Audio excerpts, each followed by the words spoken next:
네, 안녕하세요. 예, 안녕하세요, 대표님. 네, 반갑습니다. 예, 자주 노량진, 보고 있습니다. 네, 네, 노량진 뉴타운을 보고 계시네요. 예, 예, 1구역하고 3구역을 이렇게 딱 그 말씀을 하셨는데, 예. 그 두 개 구역이 마음에 드셨어요?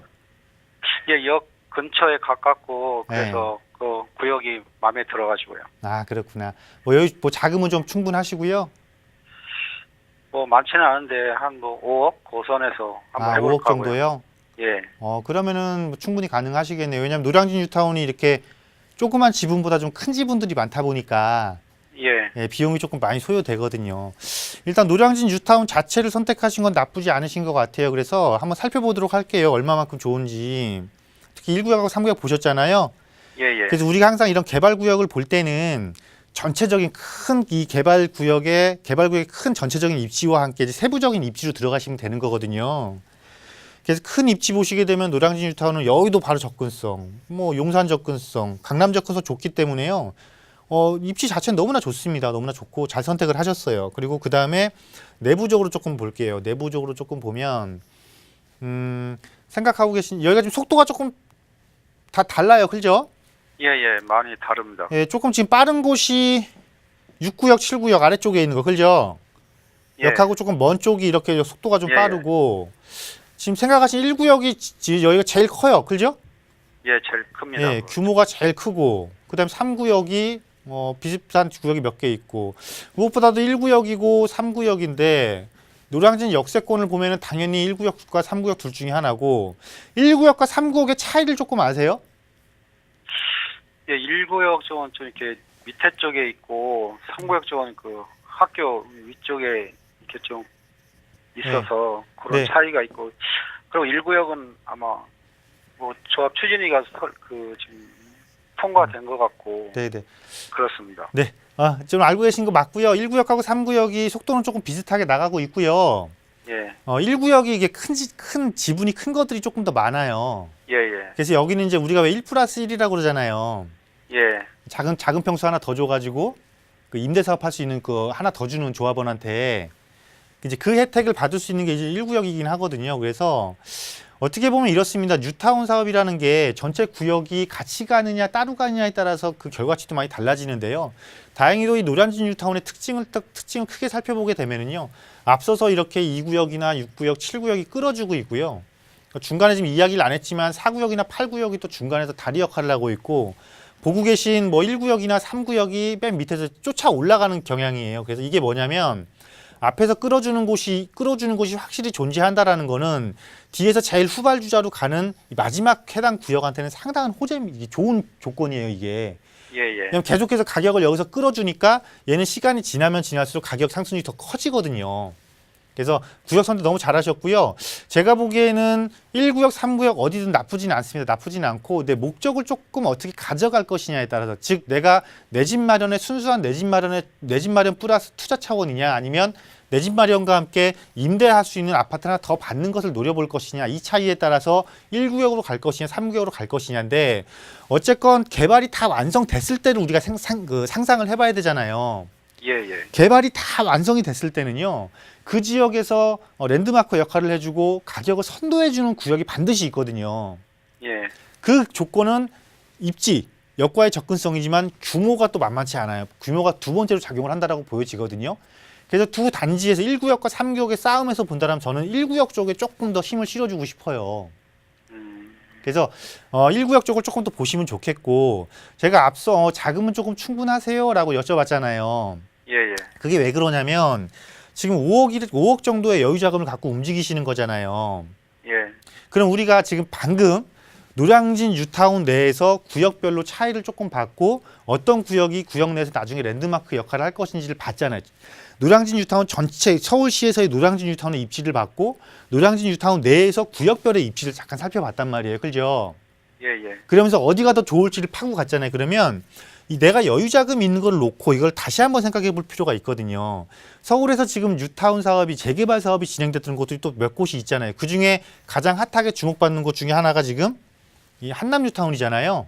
예, 예, 지금 노량진 뉴타운과 혹시 한남 뉴타운도 조금 알아보셨어요? 예, 그쪽도 알아보긴 했습니다. 예, 그래서 제가 보기엔 좀 이렇습니다. 어차피 내가 비용을 투자해서 개발지에 투자를 장기간의 시간을 가지고 투자를 한다라면은요. 이 뉴타운 중에서 가장 전체 개발이 완료됐을 때 가장 큰 파워를 갖고 있을 곳이 어디냐도 한 번쯤 보고 나서 들어가야 되는 거거든요. 예. 그땐 뉴타운끼리의 싸움에서는 한남 뉴타운이 조금 더 우세한 건 사실이잖아요. 예, 예. 그래서 최종적으로 이걸 결정하기보다는 그 정도 자금이면은 한남 뉴타운도 한 번 더 살펴본 이후에 노량진을 보는 것이 좀 낫지 않을까라는 생각이 좀 들거든요. 아, 그리고 개발지에서의 투자라는 거는요. 개발지에서의 투자라는 건 시간이 반드시 가미가 돼요. 그죠? 1구역과 예, 예. 3구역은 시간이 상당히 많이 남았죠. 그래 그게 좀 걱정돼서. 예, 근데 지금 한남 뉴타운이나 길게 갈것 같아요. 예, 노량진 뉴타운의 속도가 빠른 구역이나 한남 뉴타운 같은 경우도는 이 1구역이나 3구역보다는 시간이 조금 더 절감된단 말이죠. 시간이 줄어들면 줄어들수록 나의 수익은 올라가는 거거든요. 왜냐하면 투입된 비용이 있으니까. 이런 면도 조금 생각하셔서요. 예, 예. 이게 방송 시간에 제가 지금 좀 더 깊이 달아드릴 수가 없어요. 지금 시간이 좀 짧으니까. 예, 예. 그래서 한번 이렇게 상담을 한번 다시 한번 하시는 게 좋을 것 같아요. 세미나 시간을 좀 이용하신다든가 해서. 그래서 다시 예. 한번 검토해보고 최종적인 결정을 하시면 좋겠습니다. 예, 알겠습니다. 네, 감사합니다. 네, 시청자님 고민하셨던 노량진 재개발 구역에서는 1구역을 추천해 주셨지만 가지고 계신 자금상 한남 뉴타운도 다시 한번 들여다보시는 게 좋겠다라는 말씀 드렸습니다. 한번 살펴보시고 또 추후에 더 자세한 상담, 전화나 또 세미나 참여 한번 해보시기 권해드릴게요. 예, 감사합니다. 네, 함께해 주셔서 고맙습니다. 자, 시청자 여러분들의 부동산 관련 고민 상담 도움드리고 있고요. 서울지역번호 02-2638-3938번 연락 주시면 누구나 함께 하실 수 있습니다. 바로 두 번째 시청자분 전화 연결할게요. 여보세요? 예, 네, 안녕하세요. 예, 안녕하세요. 네, 시청자님 어느 지역의 부동산 좀 함께 살펴볼까요? 예, 여기 강동구 명일동이거든요. 네, 예, 명일동 산이끌이 2차. 네. 지금 거주하고 계시는 건가요?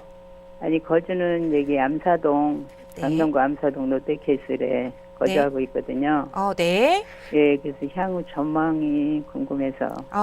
지금 현재 강동구 암사동의 롯데캐슬에 거주는 하고 계시고 또 한 채의 이 아파트 명일동의 네. 3익 그린 아파트를 가지고 계셔서 아마 1가구 네. 2주택이신 부분에 이 세금적인 문제가 좀 고민이 되시는 것 예, 같아요. 예, 그쵸? 양도소득세 네. 이런 문제도 좀 네. 궁금하고요. 알겠습니다. 향후 전망과 함께 살펴보죠. 대표님과 인사부터 네. 나눠보세요. 예, 네, 안녕하세요. 예, 안녕하세요. 네, 방송 잘 반갑습니다. 보고 있습니다. 네, 감사합니다. 네. 고맙습니다. 네. 이쪽에 되게 오래 거주하신 모양이에요. 예, 예. 네, 그래서 지금 롯데캐슬에 여기도 참 대단지 아파트로서 괜찮죠, 좋죠. 이렇게 여기는 거주하고 이제, 예, 예. 계시고 3익 그린 2차는 언제부터 갖고 계셨던 거예요? 2009년요. 2009년이요. 네, 그때 그럼 구입을 하셨던 거예요? 네네. 그래서 이제 이게 더 가져가야 될까 아니면 처분해야 네. 될까 뭐 내년 4월부터는 양도세 중과한다고 네, 하니 지금 그것 때문에 고민하시는 거예요, 그죠? 네네. 예. 그리고 이제 여기 지금 롯데캐슬은 이제 저희가 조합원으로 예. 살다가 이제 분양을 받았거든요. 예. 그래서 지금 이 가구라서 저쪽에서 이제 그 재건축 얘기가 나오거든요. 네, 네. 근데 이제 내년부터 또 양도소득세니 또 뭐 그 환수제 문제 뭐 이런 것도 있고 뭐 또 설립인가가 나면 또 뭐 매매가 안 된다 이런 말이 있으니까 자, 지금- 우리 네. 예. 고민하시는 어떻게 해야 게 되나. 어떤 예. 부분인지 알겠고요. 예. 제가 보기엔 그렇습니다. 너무 크게 고민하지 않으셔도 될 것 같아요. 예. 왜냐하면 이 보유하고 있는 3익 그린 2차가 예. 상당히 입지가 좋잖아요. 예, 예. 그리고 지금 재건축하고 있는 3익 그린 1차와 함께 3익 그린 2차까지 재건축이 되면 이게 거의 한 5천 세대 정도 되잖아요. 그죠? 네네, 그렇죠. 사실 5천 세대면 서울에서 5천 세대 단지면은 미니 택지 개발 지구예요. 네. 이렇게 만들고 싶어도 만들 수가 없어요. 이게 기존 단지가 재건축을 하기 때문에 할 수 있기 때문에 이런 단지가 탄생을 하는 거거든요. 그리고 3익 그린 2차 같은 경우는 단지에 초등학교도 있잖아요. 예, 예. 또 명일 역세권이고 주변에 뭐 여기 뭐 선호하는 학군들 다 포진해 있고 그죠? 예. 그 향후 또 이렇게 9호선 4단계 지금 뭐 계속 검토 중이지만 고덕역에 들어오면 이 고덕역도 충분히 이용하잖아요. 3익 그린에서 2차에서 예, 예. 네, 또 이게 9호선까지 도보로도 충분히 더블 역세권으로 바뀔 수 있고 그것도 이게 지금 이 고덕주공 쪽의 재건축이 다 끝나면 결국은 명일동에 80년대 입주한 이 아파트들의 중층 단지 아파트들의 재건축이 본격적으로 일어나야 되고 네. 앞으로 좋은 것만 남았지 나쁜 것만 남은 게 없어요. 그죠? 네. 또 강동구가 지금 어떻게 하고 있어요? 강동구가 기존에는 여기가 뭐 주거타운이었다. 그냥 우리가 흔히 베드타운 그러잖아요. 네. 그냥 주거타운만의 역할이 조금 컸다 그러면 이제 어떻게 지금 변화하고 있냐면 이게 이제 자족 기능을 좀 갖춘 곳으로 바뀌고 있잖아요. 그죠? 네. 이미 저 상일동 쪽에 삼성 엔지니어링 들어와 있고 네. 저 고덕지구 쪽에 지금 고덕상업 업무복합지구 업무지구 또 조성한다라고 하고 이쪽에 그죠? 네네. 그래서 이 강동구가 그동안 강남 4구로 불렸지만 사실 강남 3구에 많이 처졌던 건 사실이잖아요. 예. 예. 그거를 많이 따라잡고 있단 말이에요. 나쁘지 않아요. 그래서 좀 제 생각에는 그냥 보유를 하셨으면 좋겠고요. 우리가 보유를 하면서 조건이 뭐냐면 양도소득세가 사실 걱정되는 거잖아요. 예, 예, 그렇죠. 근데 이렇게 생각을 해보시자고요. 양도소득세는 언제 내는 거예요? 팔았을 때. 팔았을 때 내는 거잖아요. 예. 처분했을 때. 그럼 내가 안 팔면 안 팔면 안 내는 거죠. 그렇죠. 낼 일이 없잖아요. 예. 근데 지금 양도소득세가 강화가 된 시기란 말이에요. 시기상으로. 그죠? 예, 예, 예. 근데 이 강화를 계속 강화할 수는 없을 거 아니에요. 그죠? 네. 제도는 항상 어떻게 된다? 변할 수 있는. 변화한다. 그죠? 내가 이거를 꼭 지금 팔아서 어떻게 해야 되겠다 그런 조건이 아니시라면은요. 예. 제가 드리고자 하는 의견은 보유를 하셔서 재건축까지 갔으면 좋겠습니다. 아, 그 재건축을 가서 내가 초과이익 환수제를 만약에 낸다. 현행 법상으로 인해서 예. 초과이익 환수제를 낸다. 환수금을 낸다. 그러니까 초과이익 부담금을 낸다라는 거는 뭐예요? 그만큼 나의 이익이 많았기 때문에 많은 이익에 대한 일정 부분을 내가 낸다라는 거잖아요. 네. 이것도 사실 좋은 겁니다. 초과이익 부담금을 내가 해당이 돼서 낸다라면은 그만큼 가치 상승을 많이 이뤘다라는 거예요. 그죠?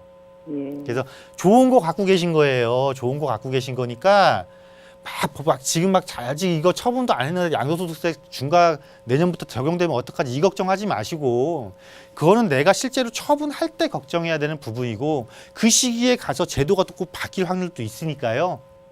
크게 걱정 안 하시고 보유하셔도 될 것 같습니다.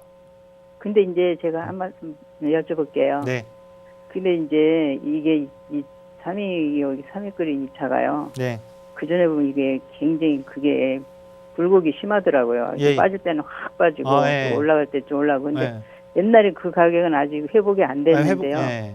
근데 이제 또 이게 또 어찌 될지 몰라서 전망이. 아, 이제는 얘가 이제 재건축을 할 거잖아요. 예. 그리고 제가 알기로는 여기서 올 6월인가 그 신탁 방식 재건축으로 지금 전환했잖아요. 근데 또 조합 방식 뭐 한다고 한쪽에서 또 막 동의서 받으러 다니고 막 이래요. 항상 그 사업은 개발 사업은 항상 정상적인 조합 측과 그 비대위 측하고 항상 싸움을 할 수밖에 없어요. 예. 근데 신탁 방식까지 진행할 정도로 사업이 진행이 된다라는 것은 그만큼 의지가 재건축을 하고자 하는 의지가 강한 주민들의 힘이 조금 세다라는 거고요.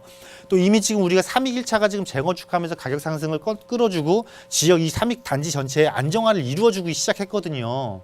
그리고 삼익 그린 1차가 입주를 하기 시작하면 여기에 대한 가치는 또 달라지는 거거든요. 그래서 예전처럼 막 가격이 막 크게 하락한다거나 막 그럴 일 절대 없으니까요. 그런 걱정 안 하시고 보유하고 계셔도 될 것 같습니다. 하나 궁금한 게요. 네. 조합 지금 그게 안 돼, 저기 롯데캐슬에 그게 네. 조합 청산이 안 됐거든요. 이 롯데캐슬? 예, 청산이 안 됐는데 네. 한 부동산에서 또 그러시더라고요. 이 조합 청산이 안 되고 저쪽에 5년 이내에 저기 설립인가가 나면 그거를 받을 수가 없고 막 청산으로 간다. 막 이렇게 얘기를 하더라고요. 아니 상관없고요.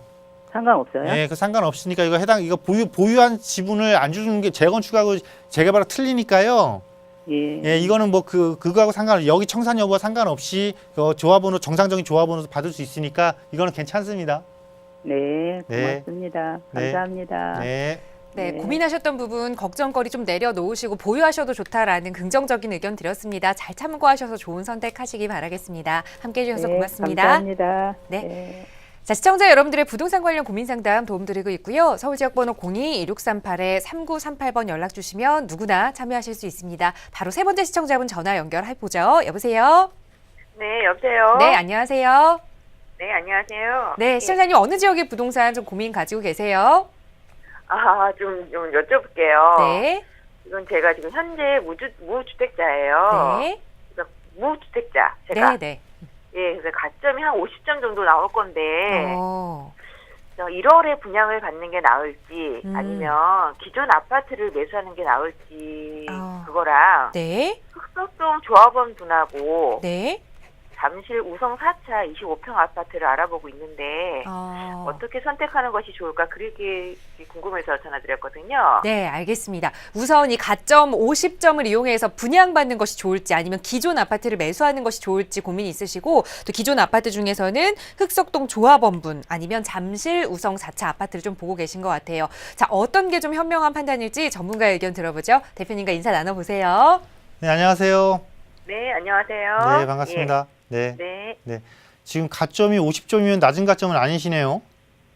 그런가요? 예. 그러니까 요즘 언체인지 인기 단지들이 당첨 가점이 높다 보니까 뭐 인기 단지를 생각하면 낮을 수도 있겠지만 사실 평균적으로 봤을 때는 뭐 충분히 도전해 볼 만합니다. 그리고 네. 지금 1월 달에 청약 시장을 공략할지 아니면 아까 앞서 말씀해 주신 흑성 뉴타운과 잠실이라고 그랬죠? 네, 예. 잠시 우성이요. 잠실 그러니까 우성 4차. 네, 예. 네, 우성 4차하고 어떤 게 나을지를 이제 비교를 하신 거예요, 지금. 네. 일단 이렇게 볼게요. 자, 청약과 현재 시장에서 청약 시장과 기존 시장 중에 무엇을 선택해야 되냐면 당연히 청약 시장을 선택해야 되는 거고요. 네. 그럼 일단 기존 시장을 볼 필요가 없어요. 근데 만약에 내가 기존 시장을 볼 거다면 기존 시장 먼저 짚어갈게요. 흑성뉴타운과 잠실 우성 여기란 말이죠. 물론 여기는 광역개발, 여기는 잠실 우성은 자체 재건축. 이렇게 판단할 때는 우리가 항상 지역과 지역을 비교할 때는요. 그 지역의 전체적인 크기를 먼저 보시면 돼요. 자, 흑석동의 전체적인 크기요. 지역적인 크기와 잠실 우성 잠실권의 직접적인 그 지역적인 크기 중에 어디가 더 크다라고 생각하세요? 네, 잠시에서 클까요? 잠실이 더 크죠? 네. 얘는 강남의 접근성이 좋은 거고 얘는 강남이잖아요. 그렇죠. 그죠? 그러니까 이렇게 선택했을 때 이 두 개를 비교했고 기존 중에 비교해서 당연히 잠실 쪽을 선택하는 게 맞다라고 이제 결론을 내버릴게요, 그냥. 네. 그러니까 그 두 개 갖고 고민하지 마세요. 예. 그리고 이제 청약이라면 청약. 예. 청약 이제 1월에 청약하신다고 그래서 이제 18년도에 그죠? 네, 예. 2018년 1월에 청약하신다고 그랬으니까 자, 지금 가점이 50점이에요. 50점인데 과연 어디가 예상이 될 것이냐. 기존 단지들 현재 분양한 것들 한번 살펴보면 될 것 같아요. 가장 최근에 분양한 게 고덕 아르테온인가 그 고덕 3주구 한 거 있잖아요. 예, 예.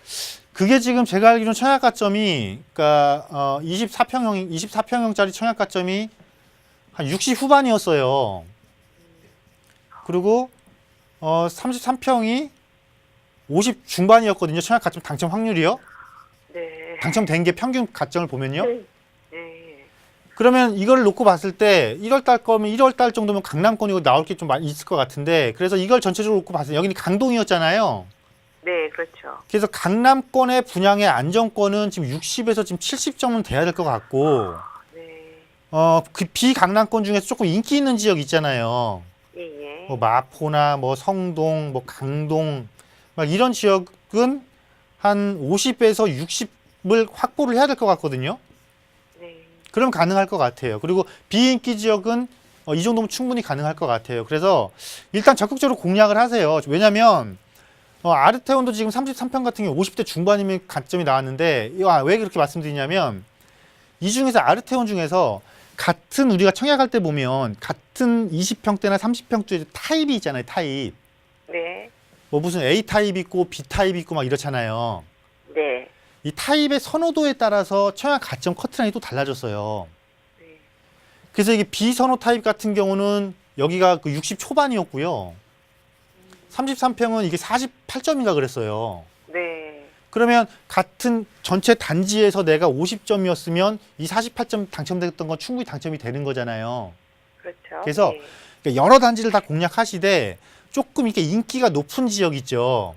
네. 인기가 높은 지역이면 보편적으로 이제 그 지역 시세가 조금 높은 지역을 이야기를 하겠죠.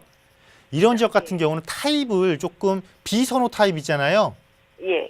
비선호 타입을 한번 노려보세요. 노려보시면 왜 그러냐면 이 비선호 타입이 분양권인 상태에서는 서로 가격 차이가 많이 나요. 네. 근데 입주를 하잖아요. 네. 입주를 하게 되면 가격 차이가 상당히 줄어요. 심지어 거의 같은 가격에도 거래가 되거든요.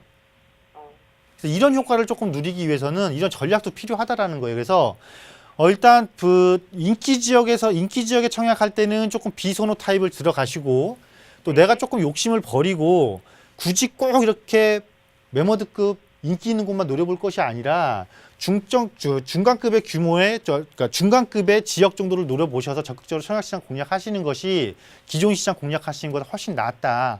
이렇게 좀 말씀을 드려보도록 할게요. 예, 알겠습니다. 요 팁 같은 거 잘 활용하세요.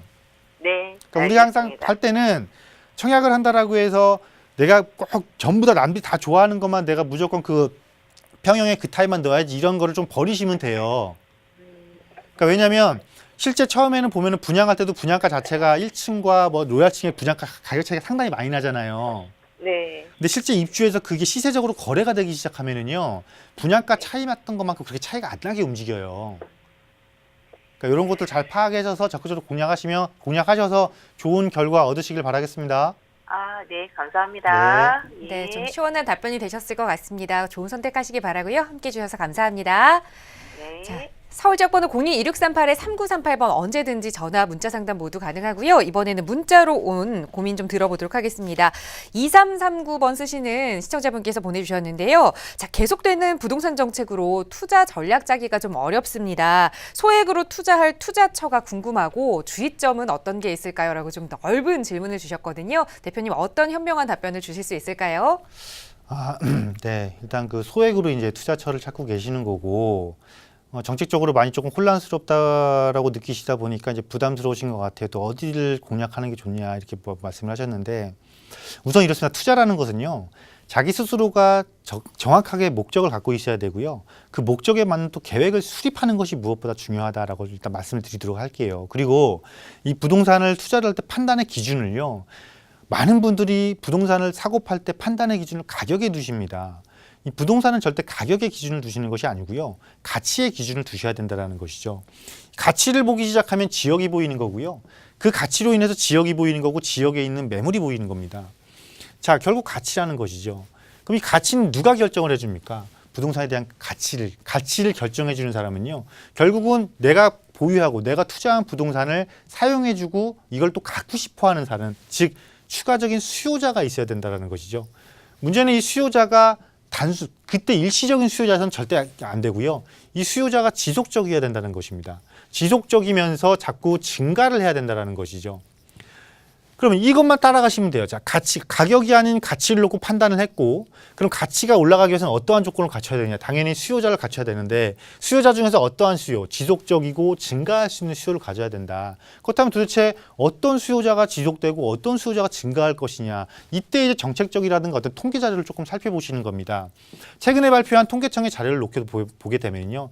통계청이 최근에 어떤 자료를 발표하게 되냐면, 우리나라의 인구수가 언제까지 증가할 것, 즉 인구수의 정점은 2035년에 인구수가 정점을 찍을 것이고요. 인구수 정점과 다르게 가구수가 자꾸 핵가족화되고 1, 2인 가구가 증가하다 보니까 가구수 분화는 무려 2042년까지 증가를 한다고 합니다. 즉 어떤 가구수가 1, 2인 가구가. 근데 이 1, 2인 가구는 어떠한 특성을 갖고 있느냐. 1, 2인 가구 결국은 주요 수요자가 될 것이니까. 지속적이고 증가하는 수요자가 1, 2인 가구가 될 것이니까.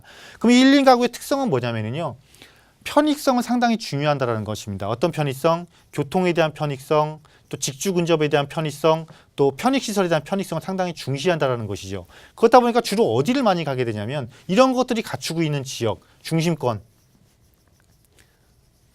어디? 도심, 역세권에 있는 이런 곳을 많이 간다라는 것이죠. 그래서 서울의 각각의 이런 지역들, 이런 조건을 갖춘 지역을 여러분들이 선택을 하신다면요, 수요의 지속이 지속될 것이 꾸준할 것이고요. 뿐만 아니라 수요가 계속해서 증가할 것이라는 겁니다. 언제까지? 2042년까지 최소한. 이때가 정점을 찍는다, 가구수의 정점을 찍는다라는 거예요. 그래서 기존의 패턴과 달라지는 패턴, 투자 패턴에서 다르게 판단해야 될 것은 무엇이냐면 이런 증가하는 수요자가 어디를 갈 것이냐 철저하게 분석만 하시면 돼요. 기존에는 단순히 뭐 산업단지 옆에 있다, 어디에 옆에 있다, 한 가지 조건을 갖췄다라면은 이제는 한 가지 조건이 아닌 제가 앞서 말씀드린 이런 최소한 세 가지 이상의 조건을 철저하게 갖춘 곳을 공략하시라는 것이죠. 그럼 그 중에서 확실하게 이 세 가지 조건을 갖춘 곳이 어디입니까? 서울시 지도를 놓고 딱 한번 보시면 될 거 아닙니까? 이것을 서울시에서는 저 세 가지 조건을 완벽하게 갖춘 곳으로서 지금도 계속해서 육성하고 지원을 하고 있습니다. 어디를? 도심권, 강남권, 또 영등포, 여의도 이 세 곳을 트라이앵글로 해서요. 중심에 뭘 뒀어요? 용산을 뒀죠. 용산을 두고 각각의 산업단지들이 조성되고 있는 곳들, 그러니까 업무단지들이 조성되고 있는 것들을 광역거점이라든가 지역거점으로 놓고 이렇게 지속적으로 도시계획에 의해서 꾸준하게 개발을 시키고 있다는 것입니다. 이런 지역들은 누가 뭐라 해도 앞서 제가 언급해드린 가장 많은 수요자들이 증가하는 곳이고 유입이 되는 곳이라는 것이죠. 이런 곳에 여러분들이 소액으로 투자를 해놓으면은요. 여러분들이 막 소액으로 투자해놓고 걱정하시는 거 있잖아요. 임대가 떨어지면 어떡하지? 전혀 걱정하실 필요 없다라는 것입니다. 왜? 수요자가 들어오니까 당연히 임대가가 올라가죠. 임대가가 상승하면 무엇도 올라간다. 결국은 임대가가 상승하면은 지속적으로 상승하면 시간이 지나가면 매매가는 자연스럽게 밀어 올려준다. 이러한 기본적인 큰 패턴을 갖고 움직이신다라면요, 절대 실패하지 않는 투자, 수익률 높은 투자, 정말 확실한 투자 하실 수 있는 것이니까요. 이런 것들 잘 유념하셔서 꼭 적극적으로 활용해 보시기를 바라겠습니다.